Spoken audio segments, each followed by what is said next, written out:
Dwi'n hoff iawn o lyfrau Sophie Kinsella oherwydd mae arddull hi o sgrifennu yn ei fi chwerthu'n ymhen i off. Mae gen i gymeriadau gwych a stori sy'n neud chi isio cario ymlaen i darllen. Tydw i ddim yn un o'r rhain sy'n darllen yn reolaidd yn anffodus, ond os dwi'n teimlo fel mod i am ail ddechrau, dwi bob tro yn dechrau gyda un o'i llyfrau hi oherwydd maen nhw mor hawdd i ddechrau a dwi'n isio cario ymlaen a mae hynna wedyn yn rhoi yr hyder i mi i fynd at llyfrau eraill. Felly, fyswn i'n annog i chi i ffeindio llyfr bach i ddechrau. Peidiwch o mynd am y pethau mawr yma. Darganfyddwch llyfr lle chi yn mwy na hapus i ail ddarllen oherwydd mae hynna yn wbath da. Hefyd, mi fyswn i yn licio darganfod llyfr Cymraeg sydd o'r un natur a pethau Sophie Kinsella. Wbath doniol, byr, cymeriadau difyr. Felly, os ydych chi'n gwybod am lyfr, gadewch i mi wybod. Does gen i ddim hoff lyfr penodol, ond fy hoff awduron Cymraeg ydy Mihangel Morgan a Hugh. Mae Hugh Owen yn sgwennu nofela cyffroes iawn, thrillers, fatha'r un yma, Taffia. Ac mae darllen i nofela fo'n gallu bod fatha gwylio ffilm thriller o Hollywood, ond yn Gymraeg a ym Nghymru, sy'n gret. Dylwn i'r buddio, mae yna lot o regi ac iaith anaddas. Yn Saesneg, un o'r nofela gorau dwi wedi darllen yn y blynyddoedd dwytha ydy A Little Life gan Hania Yanagihara. Mae'n stori dywyll iawn, a mae'n delio efo lot o themau eiddfed ac anodd. Mae hefyd dros 800 o dudalennau, ond werth pob tudalen. I fi, mae darllen yn bwysig am nifer o wahanol resymau.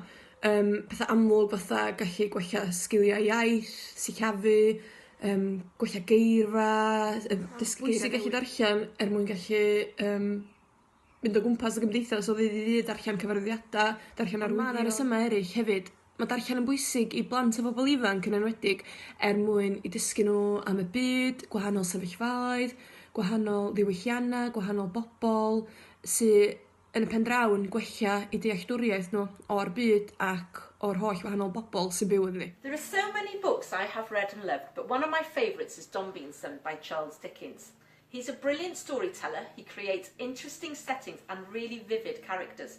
And as you continue to read, you feel as if you know his characters and care what happens to them. His books are about ordinary people, not rich people or titled people. So at the same time, we learn about the way ordinary people live and the challenges they face every day.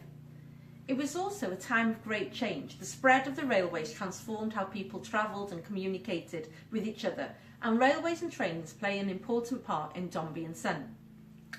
Mr. Dombey is a wealthy owner of a shipping company and is a man who rarely shows any emotion. But when his son Paul is born, he's absolutely thrilled to bits. And the fact that his wife dies during childbirth doesn't seem to bother him very much. He already has a daughter called Florence, but he couldn't care less about her because she's only a girl. Paul is a sick and weakly child who's devoted to his sister, but unfortunately he dies when he's 6 years old. But his father is determined to have a son, so he goes about finding a new wife, and he eventually marries Edith, a cold and beautiful woman. Well, he buys her in a way because she and her mother are so poor.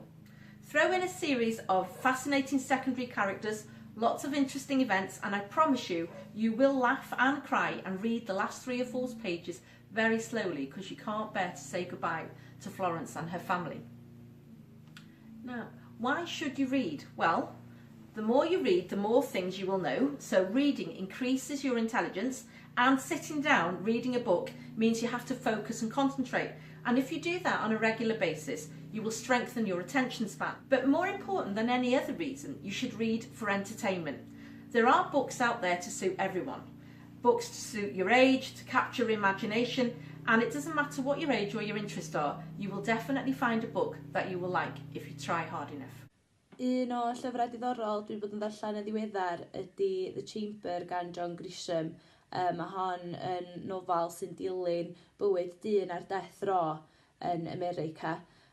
Mae wyr o yn darganfod na'i daid o ydy'r dyn yma, a gan fod y grandson yn lawyer, mae o'n dati trio achub bywyd i daid o.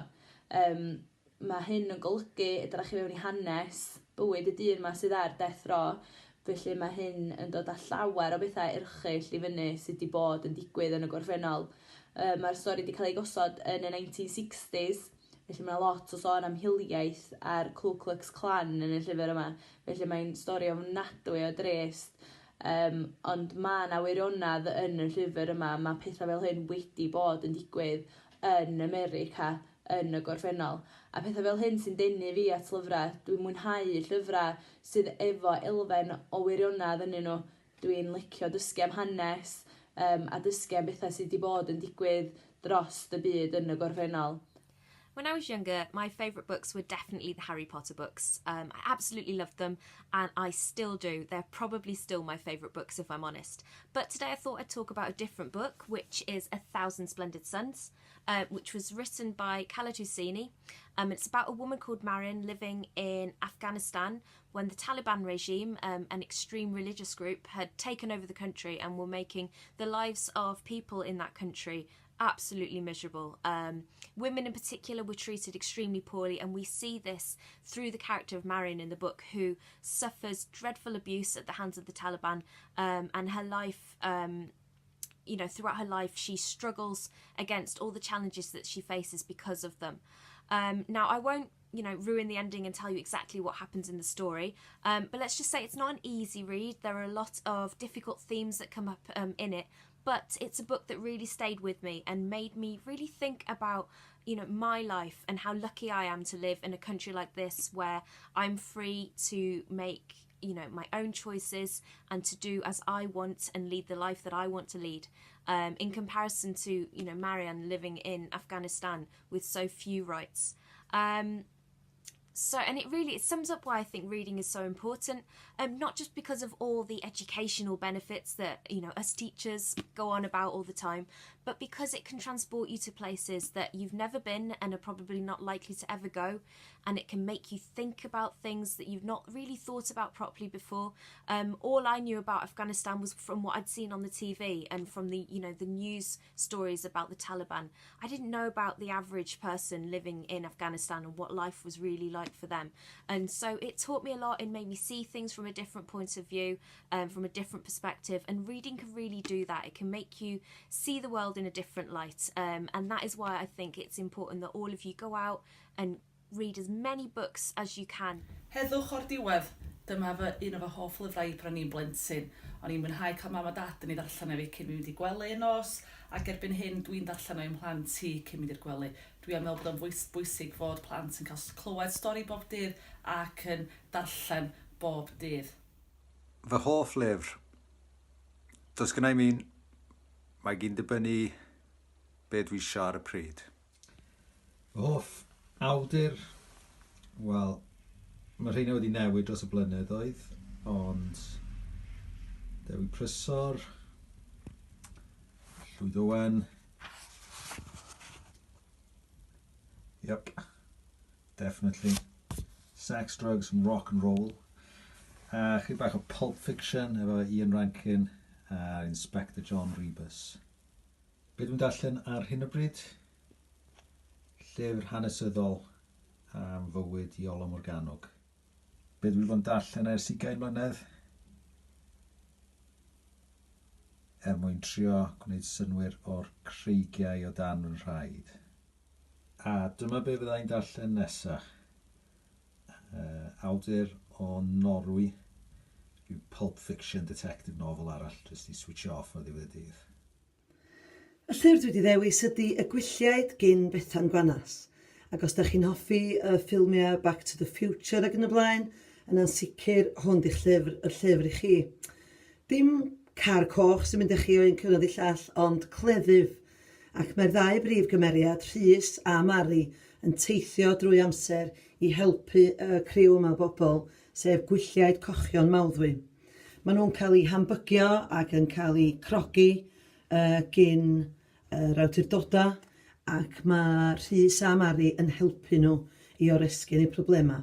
Mae'r plot yn cychwyn yn sydyn ac yn debyg iawn I heno. Mae'n storm o eira tu allan ac mae'r llyfr yn mynd ymlaen o un digwyddiad i'r llall yn eitha cyflym.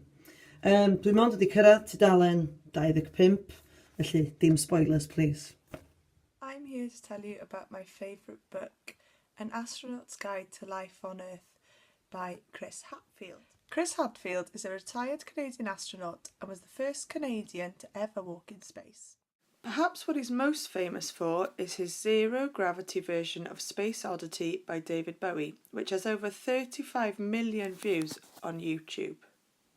As well as telling us about his International Space Station karaoke, Chris Hadfield also gives us an honest account of the difficulties and the excitement that is involved in becoming an astronaut. From the relentless preparation and danger to the difficulties of eating jam in space, Hadfield offers a personal insight into what the space program involves. So why did I choose this book? As well as teaching me fascinating things like how to break into an international space station using only a penknife, Hadfield also made me think about the way I deal with problems and inspired me to live my best life. As well as inspiring me to live my life to the fullest, this book also took me to corners of the universe I never thought to see, all from the comfort of my own bed. And that's why reading is so amazing. If you'd like to find out more about Chris Hadfield or see some cool pictures of space, then follow him on Instagram at @CallChrisHatfield. So, whether you're a budding astronaut or not, or you'd like to find out what Chris Hadfield does when a bee gets stuck behind his visor while he's flying a fighter jet, then give this book a go. I would highly recommend it. Yndi, a'n bwrw eira. Dach chi'n gwybod pwy sy'n yma? Ia, fi, bore da. Cyn fi fynd allan i wneud un eira, dwi'n mynd i ddeitha chi wan yn sydyn pa lyfrau dwi'n licio. Reit. Pan o'n i tua 14 oed i fyny, o'n i'n licio darllen yn ofnadwy. Yn Gymraeg, Cysgod y Cryman, di llyfr gorau i un fi. Yn Saesneg, Lord of the Rings, Roots, Paul Dag, pob math o bethau. Oedd rhain i gyd cyn i'r ffilm yn sydd allan, wrth gwrs. Felly, swn i'n deud, yr adeg dwi'n darllen rwan ydy pan dwi ar yngwyliach, dwi'n cael cyfle ar hyn o bryd i ddarllen llawer, ond dwi'n trio bob nos cyn mynd i gwely. Just i chi gael gwybod, ynde? Reit, ond dwi wrth y modd fod darllen. A peth gorau un am ddarllen ydy pan da chi wedi darllen y llyfr, a wedyn da chi fynd draw i weld y ffilm, os oes na ffilm yn cael ei wneud, da chi'n mynd, waw, ia, fel o'n i wedi dychmygu fo. Ond mae darllen y llyfr yn well na watcha'r ffilm. Oce? Mae'n totally gwir. Iawn, mwynhewch y darllen a cariwch ymlaen.